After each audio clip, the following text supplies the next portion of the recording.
Hello, hi, this is Charlie from Arizona with my 66 CORVAIR crown conversion. Just want to give you kind of update what's going on.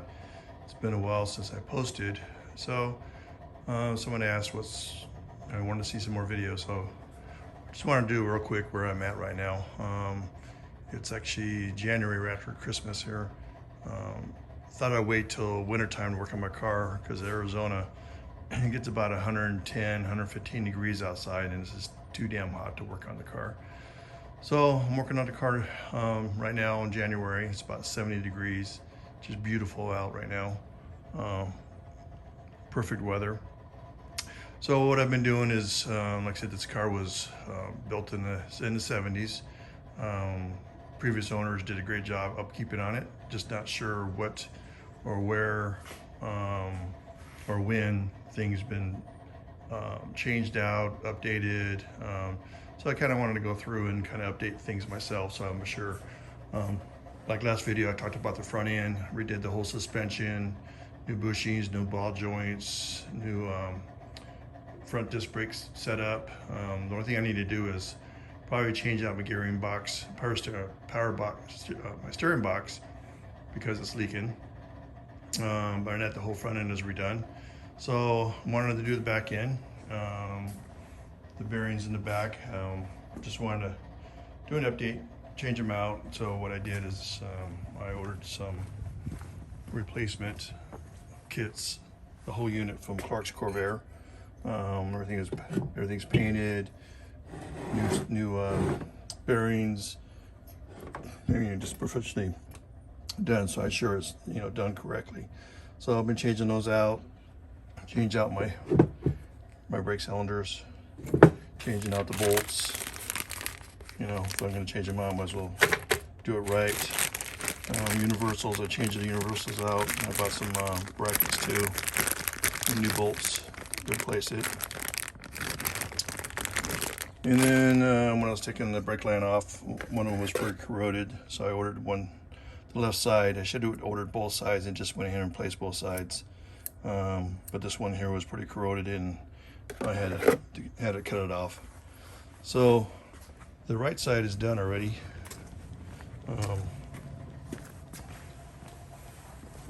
All completed, put back together. So now I'm working on the driver's side. Got it all torn apart. Got a new brake line. I wish I had the time to really clean it and paint it, do a fresh coat of paint on it, but you're talking a whole new job, tearing it apart. I'd like to replace the bushings eventually, so maybe next year, tear it apart, paint the springs and everything, make it look nice and fresh. But just don't want to dig into it more, make it a bigger job than it is already. So I'm putting that back together, so hopefully get on the road. A couple questions though. So I cut my springs because I wanted to get a lower stance in my car, which I love the stance now. But the problem is, since I cut the springs, they're really loose, as you can see. If you're not careful when you jack it up, they tend to fall out, and you have to place them in and make sure they go in straight while you lower the car back down. So I'm not really liking this too much. I posted on Facebook, and some of the guys says use some straps, retaining straps, so it doesn't drop down as far. I'm not sure if I want to do that. Another suggestion was get a different weight ratio on my springs, so they'd be the right length, but they would compress more. I'm kind of worried about that, if it gives you more spongy ride on it. I know with cutting it lower like this, it's going to give me a really hard ride, but not too bad. So let me know what you think, what I should do. How should I fix this? Go back to stock and don't worry about the ride height, or maybe some other suggestions. So let me know, give me some pointers on that. Another thing I'm working on too is relocating the battery. I really don't care where the battery is located. It's inside the engine compartment. It's an enclosed, nice aluminum housing box. The reason I don't like it is because it's difficult to get to if you need to get to it. It has a lid on it, but it's really hard to get the lid off the box. And also too, it is pretty close to the engine. You know, I do have an Excite battery. You know, those run at high temperatures, and I really don't drive the car that much or that long distance to worry about it getting too hot. And I don't drive it during the summertime. So, but I just don't like the location. So I'm going to relocate it back to the original spot, back in the trunk. And that means, you know, redoing the wires. So again, it's another job. And when I do that, I'm going to probably power wash the car, get a nice fresh paint job on some of the parts, brighten it up a little bit, maybe change the spark plug, wires, distributor cap, kind of refresh it.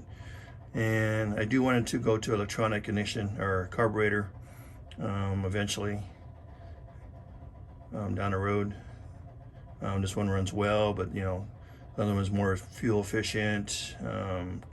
It's great on cold start, starts right up, you know, and just better throttle response. And so that's down the road, maybe a year or two down the road, but it's on the plans. So this is where I'm at. Again, these cars are, you know, daily project. Always something to do, always something to change. And so that's where I'm at right now. In an interior, I need to do the seats, redo the seats. I do have a new carpet. Install the carpet, so that's another project. I want to tear the whole floor out. When I do the carburetor, I want to do a new throttle cable placement.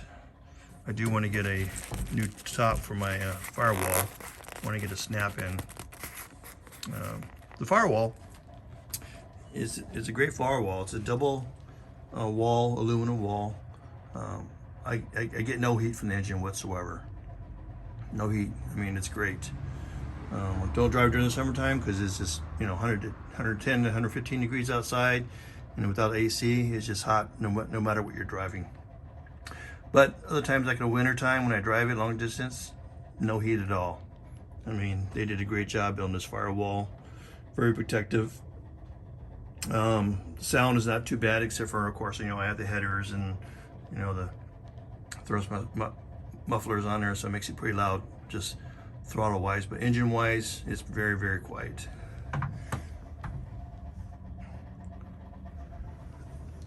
Got all these padding and carpeting on it because I want to protect it while I'm working on it. I don't want to hit my tool against it or scratch it. I do have a car cover, but you know, when I'm working on it, I want to protect it. So that's where I'm at. I'm hoping to get the all put back together by the end of the week, so I could drive it for the next couple months during the winter time. There's been a lot of car shows I've been missing lately, but you know, time of weather to work on these cars.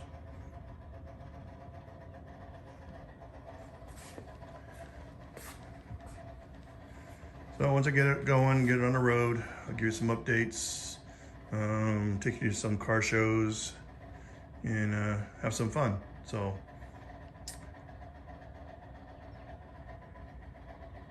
you guys take care.